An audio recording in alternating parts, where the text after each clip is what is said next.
This episode is brought to you by Nespresso and Samra Origins by the Weekend Coffee Collection. Introducing Samra Origins. My collaboration with Nespresso is a connection to my roots, to my mother, Samra. Coffee that hits the right notes. It transports you. Crafted with unique notes and bold, soaring flavors. Experience a taste that moves you. Nespresso and Samra Origins. Discover more at Nespresso.com. Wish you could become a morning person? You know the type, up before the sun, early morning runs, first one to the office with donuts and a smile. How do they do it? Easy. With the new Galaxy Watch 8, sleep tracking and personalized insights from Samsung Health help you improve so you can wake up to a whole new you. One who, dare I say it, skips the snooze? It's possible. Train your sleep with Galaxy Watch 8. Learn more at Samsung.com. Requires compatible Samsung Galaxy phone, Samsung Health app, and Samsung account. This episode is presented by State Farm. Having insurance isn't the same as having State Farm. It's like expecting the leadership of a team captain on the football field, but getting a sea captain. You wouldn't settle for just anything for your team. Shouldn't it be the same for your insurance? So don't settle for just any insurance when you can go with a leader. State Farm. Like a good neighbor, State Farm is there.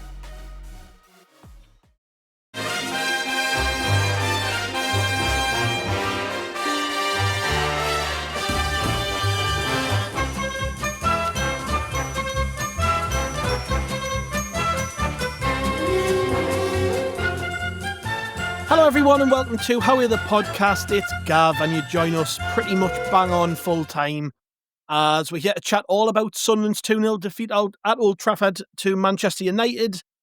Despite our pre-match optimism, we weren't able to get a result. We weren't able to get a draw. We weren't able to get a win.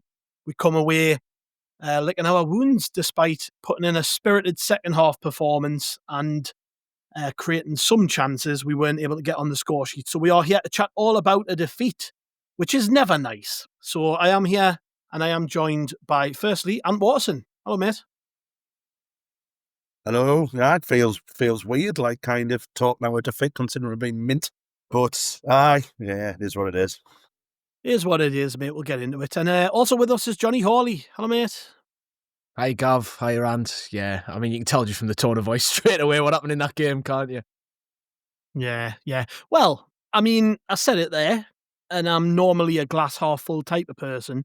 So naturally, my immediate instinct is to come away and try and pluck some positives from it. And I will, because there were elements of that game I should be happy with. Yeah. But ultimately, I feel like we were undone by team selection initially. And look, I think, I don't want to speak for you two. I think the majority of us, when we saw the team, were like, ooh, that looks good. I think we all looked at that and thought, that's an ambitious looking team. It looks like we're going to take the game to Manchester United. So I can't be a hypocrite and then sit here and criticise it too much because I was actually happy with it. But as the game enveloped, and it was only a few minutes in, really, it was pretty clear that we weren't really at it from the off, and a lot of that was to do with the doubling up down the side in which Adingra and Masuaku were on. And look, we were pretty solid for that first 5 or 6 minutes, to be honest. I thought we started pretty well.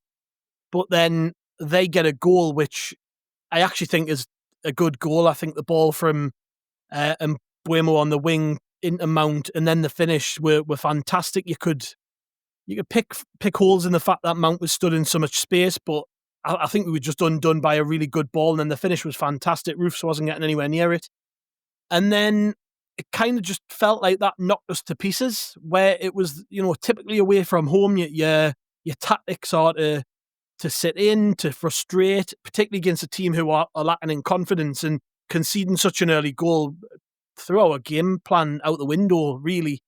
And Man United kept outnumbering us down that side. They then get the second goal from Sesko, and I don't want to make excuses, but I don't know how much the weather played a part in the whole game today.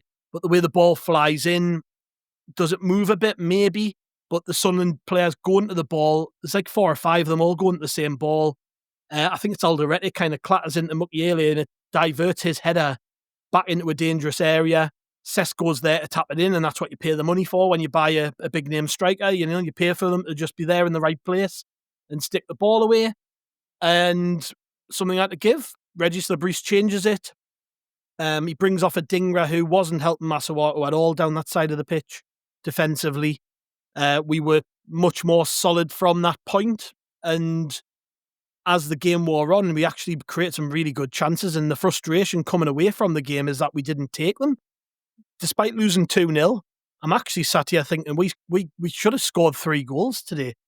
And on top of that, and we'll get into it, but I think Man United can count themselves lucky that they didn't have the goalkeeper sent off, because Traore gets booked for diving when 2 players foul him. And it not went our way. I mean, there was a dubious penalty decision. The referee gives a penalty which looked like Hume had been kicked in the head. I don't know the exact laws anymore. I don't even know the laws of the game anymore, but to me, it looked like a high boot. And I presume that's why they sent Atwell over to check it. We didn't get the decision. He then reversed his decision, and it just felt like one of them days, Jonny, didn't it, where we didn't get the rub of the green. We've come away from a lot of these games, and we've done these podcasts, and afterwards we went, well, we got a bit lucky with that. We got a bit lucky with that. There was no luck for Sunderland today, and you know it was going to come eventually. It's just disappointing, isn't it, that it came when we were all pretty hopeful we would at least get a point from Old Trafford. Yeah, I think, like you say, it's that pre-match optimism, isn't it, that makes it sting that bit more.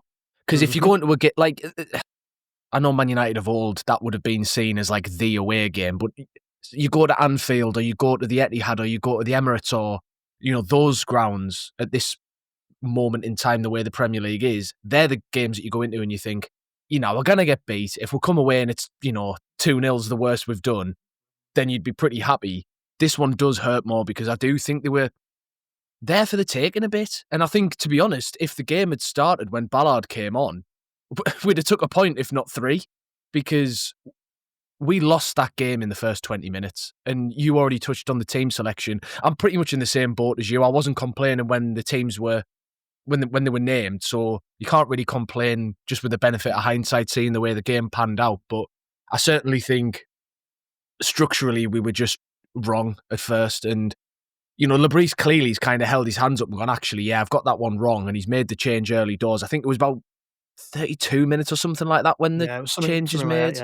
Yeah, it was not long after the second goal, wasn't it? No, it wasn't. And it's brave, isn't it, for a manager? It's a bold move to make such a fundamental change, as not just, you know, bringing a player off, but changing the shape of the team and going to a back 5. To do that so early in the first half, I think does show, to me, that's actually a positive thing from Lebris. Like you say, there are positives to take as much as they do, you know, they pale into insignificance a little bit in comparison with getting the points.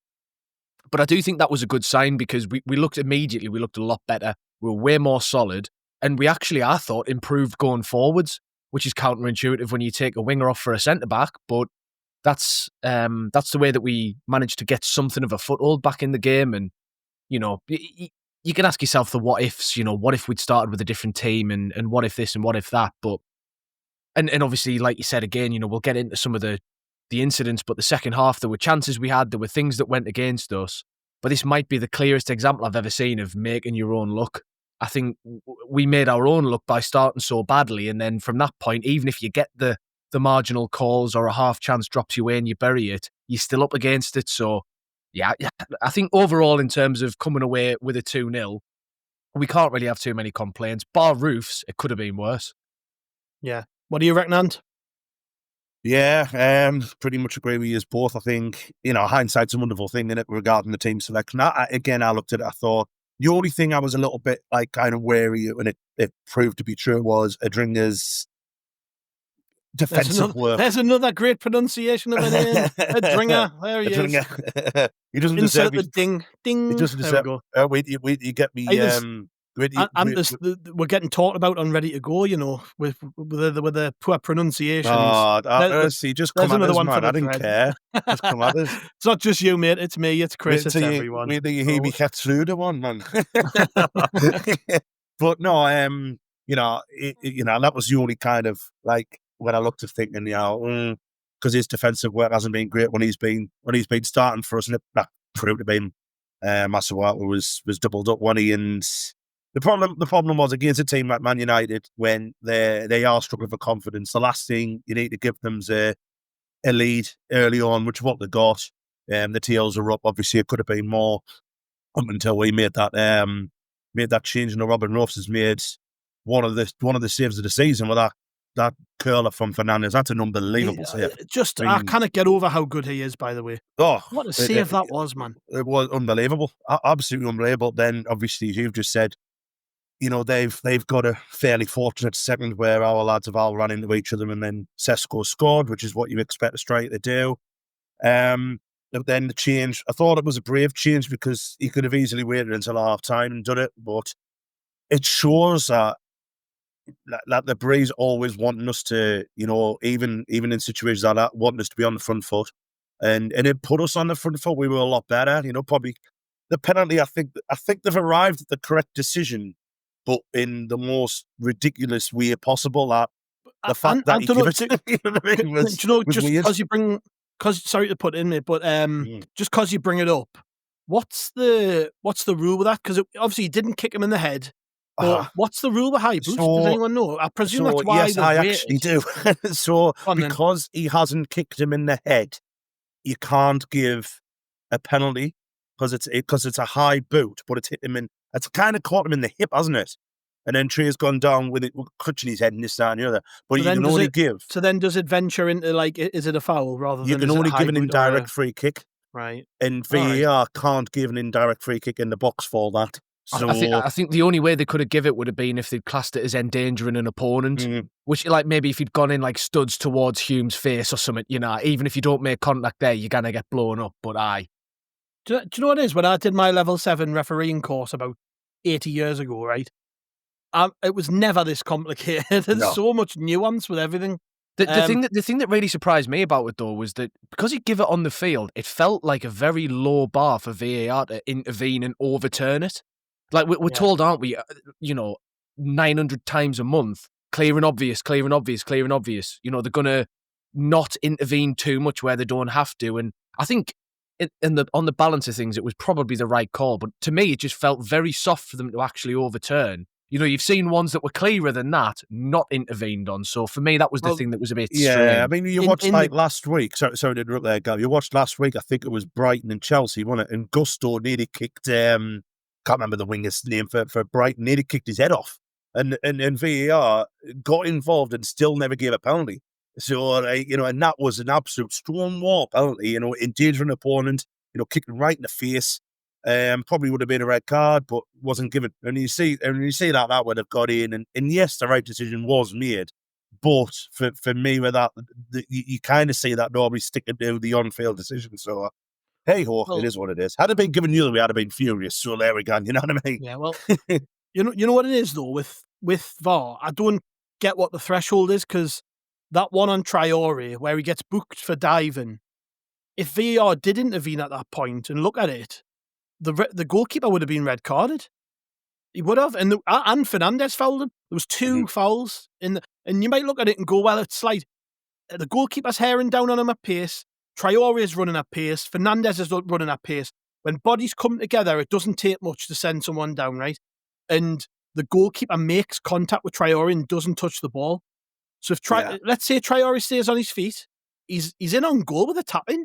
How is that? I'm baffled by that. Completely baffled by that.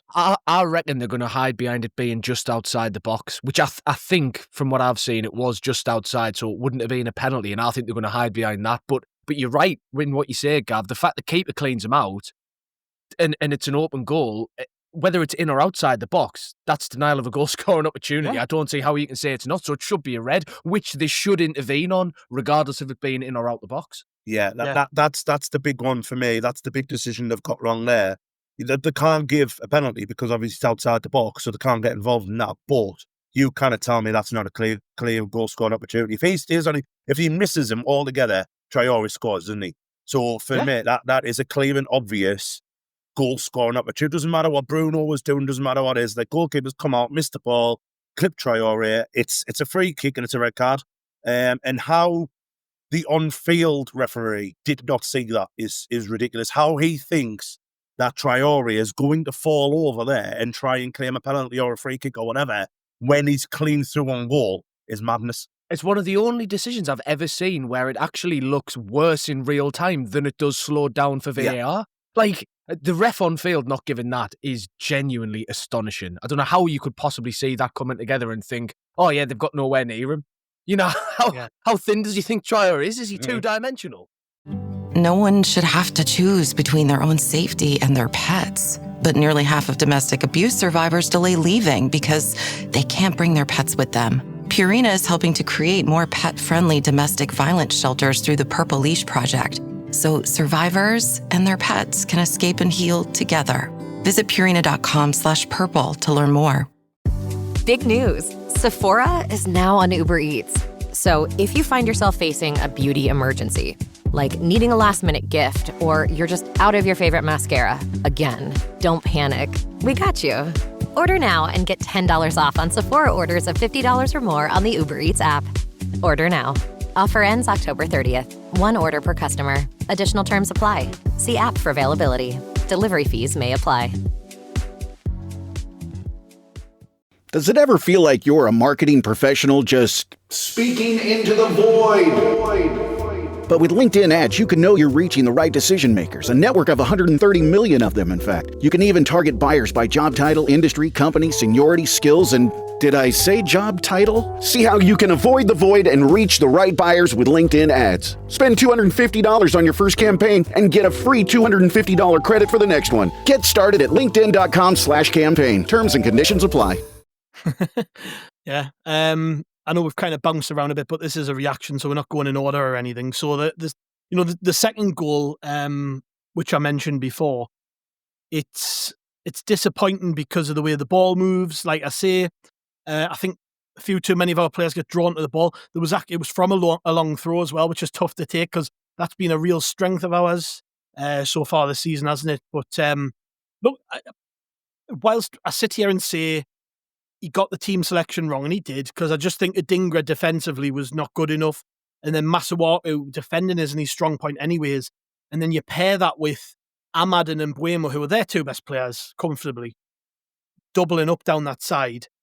I don't think Masuaku played well. I think he was poor, but I feel sorry for him because it was constant. It was just a barrage, and he wasn't. I'm looking at him, Sadiqi's having to come over and cover the space in which should be occupied by Adingra, and you're thinking your winger needs to be doubling up there. Your winger needs to be dropping in and helping, which, to be fair to Adingra, he normally does. He just didn't in this game. So I don't know whether it was instruction or what, but it wasn't working. At 2-0 down, nobody can complain if the manager does make a change that early in the game. Adingra was the collateral, you could say. He comes off, Ballard comes on, and I actually think from that point, Sunderland were probably the better team. I don't think we dominated the ball, and I don't think we were excellent, but I just think that change in team shape with Ballard in there, we were so much more compact. We weren't as wasteful with the ball. I think actually because Man United had that 2-goal cushion, they weren't as relentless, and it just all suited us a little bit more. And yeah, we're never going to dominate the ball. But then in the second half, you see some of the chances we had, and actually not just in the second half. After the penalty decision went against us, and Hume had the decision taken away from him, we then had a corner. Xhaka whips it in, and Ballard's free at the back post and should score. It's a sitter, absolute sitter. If we go into half time 2-1, it's a totally different game. We've already mentioned the call to book Traore when it should have probably been a red for Lamens or Lamens. Again, don't know how to pronounce his name. Sorry, AJ. and then we had a bunch of others. There was a shot by Xhaka, I think, in the first half. There were 3 brilliant balls in the box after we made 3 subs. Talbi put a great one in. Masuaku put 2 good ones in. And somebody put it in from the right as well. I can't remember who. It might be. Oh, it was Mukiele, wasn't it? Yeah, it was. Who played really well from an attacking perspective, I thought. And we had chances. There was the one where Mayenda shot when if he passes it 5 yards to Hume, it's possibly a goal, and he shoots. And then there was another one where he gets in a... Mayenda does brilliant to wriggle away towards the end of the game, gets in a shooting position, and he passes it to... Was it Talbi? Or was it Lafayette? Yeah. Was it Talbi? And Talbi, yeah, it was Talbi. And he shot straight at the goalkeeper, and you're thinking, that was probably a good save, but you're thinking, oh, God, what a chance. Either side. Just either side of him, and it's in. Yeah. So you can't say we didn't have chances. I think, that's been a bugbear, Jonny, hasn't it? Of a lot of people, chance creation and stuff. But we actually, maybe Lamans didn't have loads to do, but we created a lot of chances, I felt. Definitely. And especially in the second half, like you say, from open play in particular, which has been the thing that a lot of people have complained about, and myself included a little bit, you want to see your team create. Well, you always want to see your team create more, don't you? Like, we're all greedy in that sense. But yeah, what I liked most about it, I think, was there was a bit of variety in the chances that were coming in the second half. It wasn't all just playing it down the line and then trying to whip one in. There was a few of those. There was also, like you mentioned, the one where Mayenda slips Talby in. That's a little bit of, quick thinking on Mayenda's part. It's a brilliant little couple of touches from to get away, like you said. Didn't he, Mayenda, when he came on? Yeah, he did. I think if he didn't snatch so much at that one that he did try and score from outside the box, if he'd got that on target, I think people would be a bit higher on him. But it's tough when there's an obvious pass on and you don't even make the keeper make a save. It always looks worse, doesn't it? But that aside, I thought he was very good. And I think it was Mayenda who was the one who almost got on the end of Mukele's, low cross late on. I think he was the one stretching at the back post. So it was very close to being, a hell of a day for Mayenda. On another day, he's got a goal and an assist and we've took a point or more. And he's one of the heroes. But yeah, I thought the way that we were creating from different avenues was really pleasing. Again, you don't want to have to wait until you're 2-0 down before you start seeing it, but it was good to see that we've got that in our locker and away from home as well against a team 2-0 up. So it's not like Man United had to come at us and leave gaps, which you could say against West Ham. That was a team who, for all intents and purposes, especially by the time we had the extra 3 subs near the end, they had the game basically sewn up, didn't they? Or you'd expect them to. So yeah, that was something that was definitely a positive. And I think, like you say, on another day, as much as they can say on another day without roofs, they're walking away 4-0. On another day, we're walking away winning 3-2. So if you're going to lose a game 2-0, at least lose a game 2-0 where if your chances go in, you could have won. Because that's a hell of a lot better than having no shots. Yeah. Bit of a reality check, do you think, Ant? Or do you think it's just part and parcel of Premier League football? I think on the previews that we did, I was pretty optimistic. But then when you listen to some of the pods earlier in the week, Tom White, he was probably a bit more pragmatic, I would say. I wouldn't say negative, but Tom White was a bit more like, I don't know, this is a tough game. You do have to caveat a lot of this, don't you? And when you look at the teams with the quality they've actually got, they should be doing much better, Man United. I think everybody knows that. You've only got to look around the pitch. That combination of Ahmad and Buemo down that side is fantastic, and they spent big money on Shesko to put them chances away.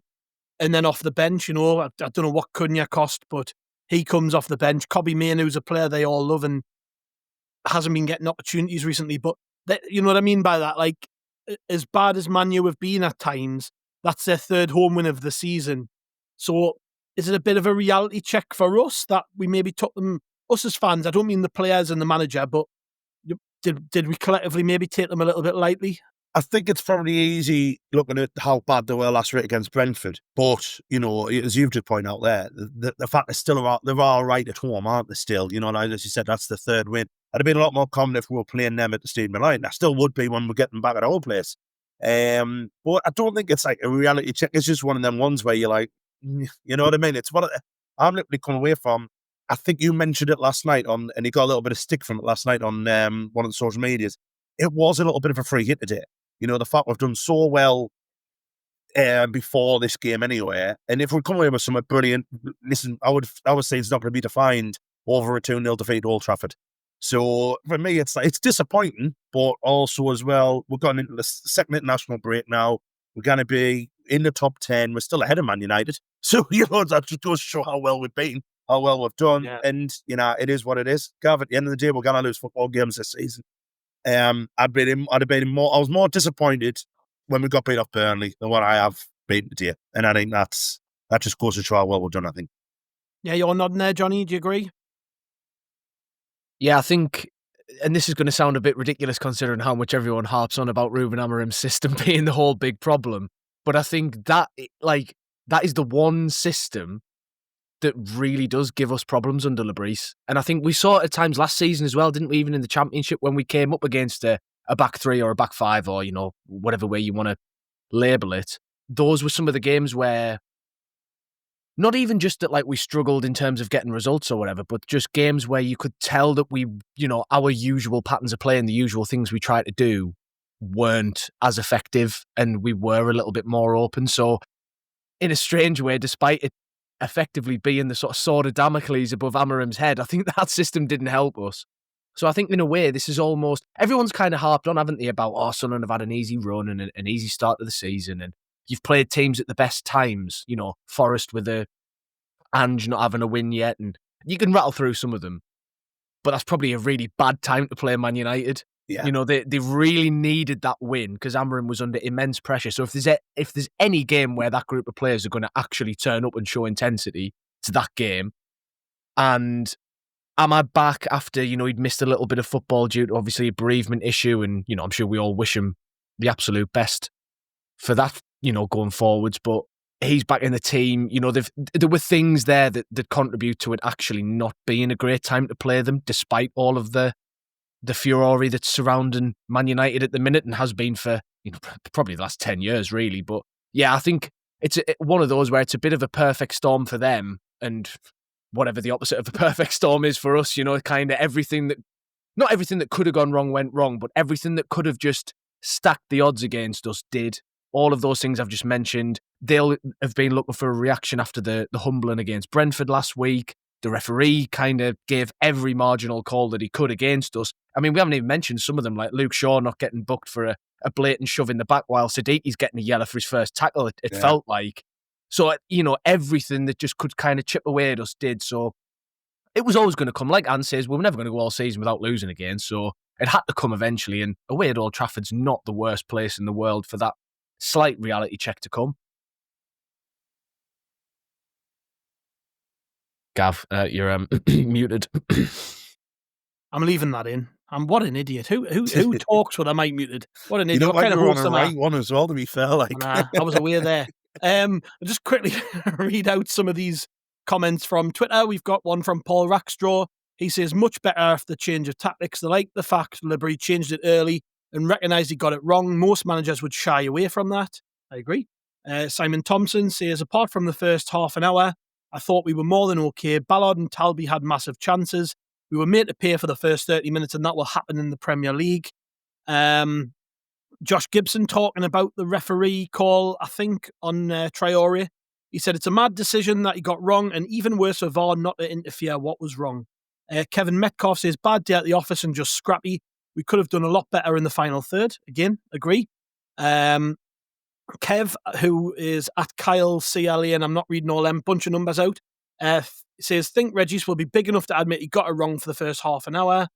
Again from Craig, who's Craig bunch of numbers, says, how on earth VAR do not look at the challenge on Traore, yet look into the penalty given? It's beyond a joke. VAR at its worst. Also, the referee was awful.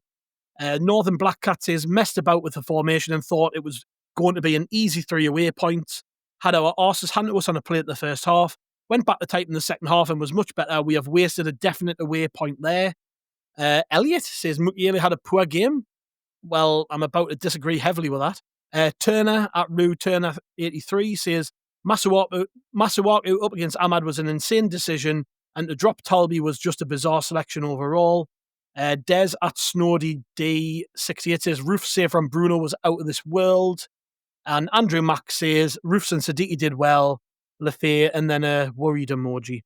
So just a variation of comments there. On Talby, who got mentioned a couple of times there, by the way, he's yet again done himself no harm in terms of chances of starting more games. And again, off the left-hand side, despite being at wing-back, had the beating of their either, wing-back or right centre-back a couple of times, whoever was nearest to him. Again, I think I'm starting to come round with the idea that he's actually a left winger in disguise. To be honest, I think he looks his best, doesn't he? Johnny, do you think it might not be beyond the realms of possibility that Mayenda, Talby and Isidore both, all three of them play next home game?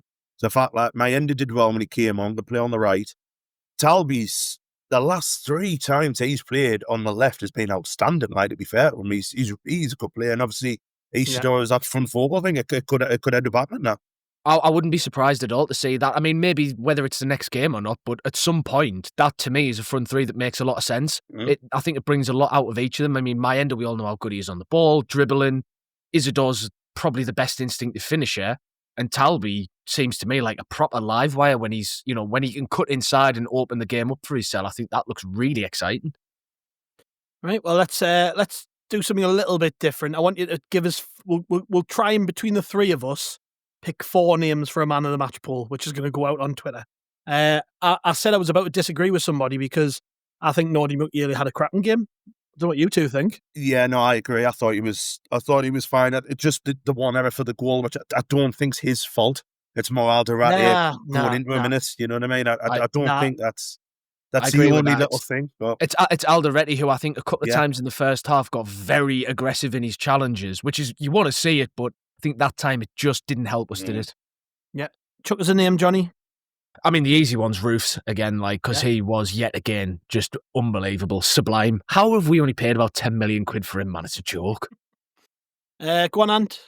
Number 3. I like Talby in the mix just for the way he came on, did well. Thought he did really well. Yeah, he did. He had a canny sort of half an hour or whatever it was. Let's go for a wild card. Is it a wild card? I thought Traore played well. I thought he had a good game. I thought he played well, yeah. I'm glad you said that, actually, because I just wanted to touch on him for a sec. I think he's going to end up getting stick from some people on social media who didn't actually watch the game, and will see a couple of highlights of things he's done wrong, and us get beat and go, wait, Traore is shit then, because he started and we lost. No. He started slow, don't get us wrong, but in moments he showed why he's a player who's played at some of the clubs he has. Villa and Ajax and stuff. I think he's definitely got something about him. He's not going to be a massive player for us this season, but he'll be important. Yeah, he's still getting up to speed, isn't he? That's his first start for us. So, we'll see where he goes from here. Anybody that's glaringly obviously missed off there? I can't think of anybody, really. Xhaka was okay. Xhaka had a decent enough game.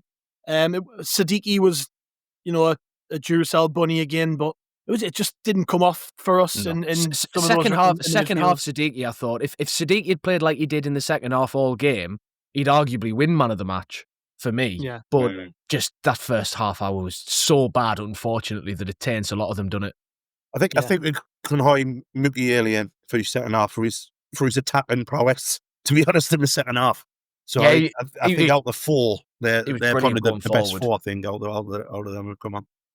Yeah, I think Roofs made an unbelievable save, but I think as a 90-minute performance, he didn't have loads to do, actually, Roofs. But the one thing he did have to do really was pretty good. And then the 2 goals, you can't really blame him for those. And he made a couple of half-decent saves, didn't he, in the first half? There was one from Ahmad where he cut in and curled one. And I can't remember who the other one was, but it was a similar sort of save low down to the right. Was it Mbuemo?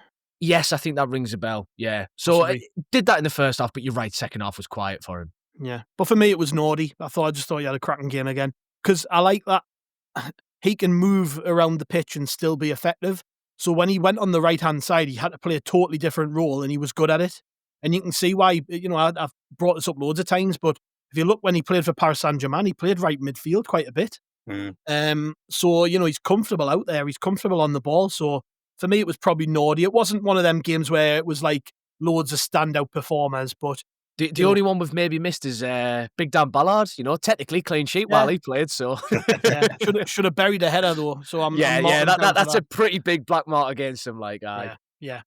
Well, we'll leave it about there, lads. I've got to get ready to go out on the drink. I don't know what you two are up to tonight, but enjoy whatever you're up to. Not out on the drink, so I'm jealous already. I'm going to go and eat a steak pie and some mash. So that's my evening. That sounds like a good night to me.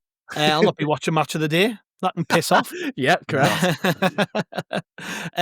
We've got more of a measured review in the morning. Not that we haven't been particularly measured today, but you know what I mean. Not straight after full time. In the morning, we've got James Hunter, formerly of The Chronicle, joining us for our Sunday supplement. So that will be out late morning on Sunday. So make sure you catch us for that. If you haven't already subscribed, get subscribed to How Are the Podcast. There's loads and loads coming up over the international break. We've already got a bunch of guests scheduled in, so make sure you are subscribed. And of course, head to rotareport.sbnation.com and Rotar Report on your favourite social media platforms to to catch up with what's going on with us. And Ant's just pointing out to us on the chat that the lasses are at home at the Stadium of Light on Sunday. So if you've got nothing to do, get yourself across there and support the lasses. Who are they playing, Ant? Charlton in a top of the table clash. So Right. there you go. Well, good luck to Mel Reina side. I'm sure they'll do fantastic. Thank you everyone for listening. Like I say, we'll be back in the morning with another pod. Hopefully I'll not be hungover. I don't know what. Actually, I've just thought about that shit. You will be. Oh no, I've got to get up in the morning and record. I'll probably sound like that again, as I always do after I've been on the drink store. You'll know what kind of night I've had if you're listening tomorrow. Anyways, thank you lads. Thank you listeners. Cheers.